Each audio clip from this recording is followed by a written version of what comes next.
Welcome to the lesson on URLs. While you may be familiar with these as an internet user, you'll now have the opportunity to learn how to optimize URLs according to SEO best practices, including the use of keywords, subdirectories, and parameters. We will look at when there are opportunities to change URLs, as well as when it is best to leave URLs as they are. Let's delve into what a URL means. A URL is basically an address that loads a particular site or document. URLs describe a page to both visitors and search engines. Like important metadata elements, the URL should be relevant and contain important keywords while remaining brief.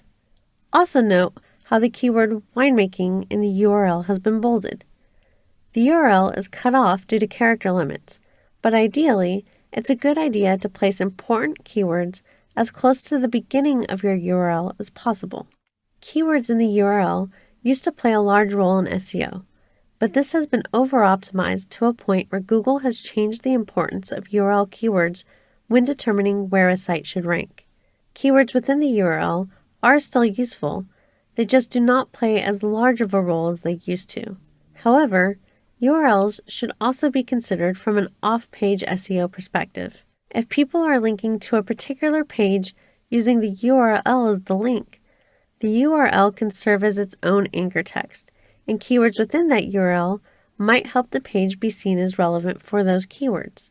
For example, if we look at the full URL for the UC Davis program, this page might be seen more relevant for words like study and winemaking and certificate, which all point to an overall theme for this page.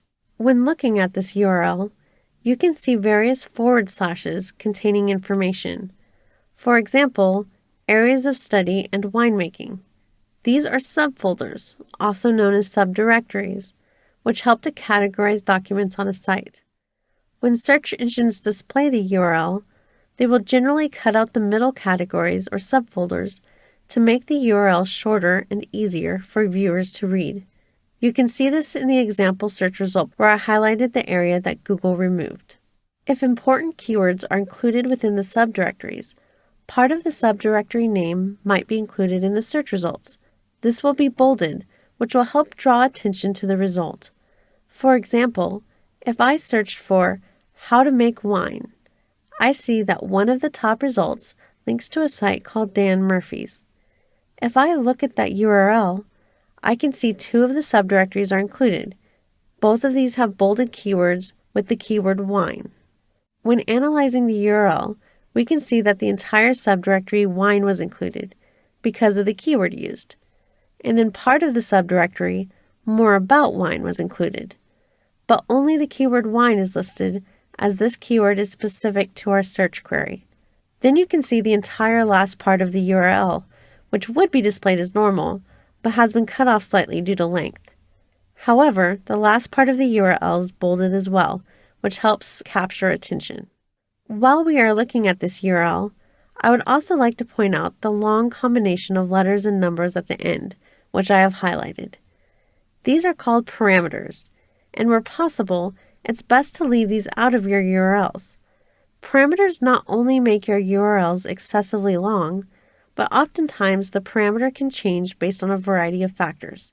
This particular parameter is a session ID, which means it changes based on the user.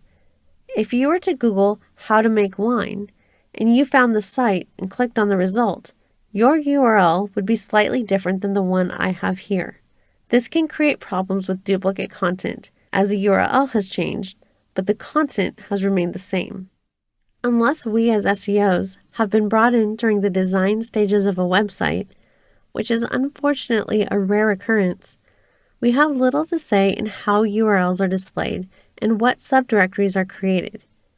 You can always change the URL after the fact, but remember, that page is likely already ranking under the existing URL. Changing it later would mean it would lose some of the history and authority it has built up. If a URL is changed, it is best to ensure it is redirected using a 301 or permanent redirect.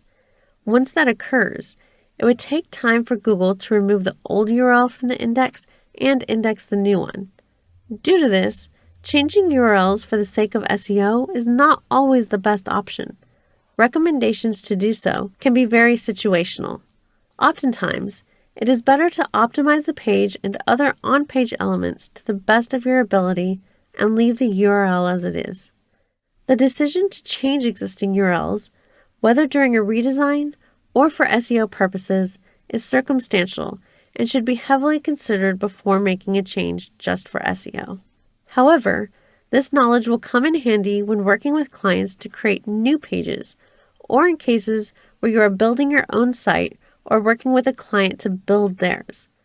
Whenever you are creating a new page, follow the best practices we have discussed to create an optimal URL. Let's review some of the best practices for URLs. Don't change URLs for the sake of changing them. If you do have to change a URL, always redirect that to a new page using a permanent 301 redirect. It's always best to optimize the URL from the start. Incorporate keywords into the URL where possible. Incorporate keywords into subdirectories where possible. Keep URLs short and succinct. You should now have an understanding of what a URL is and be able to locate subdirectories within the URL. In addition, you should have an understanding of how to optimize a URL with SEO in mind and how to optimize URLs for a new site or a redesign. You should also be able to identify opportunities to change URLs as well as when to leave URLs as they are.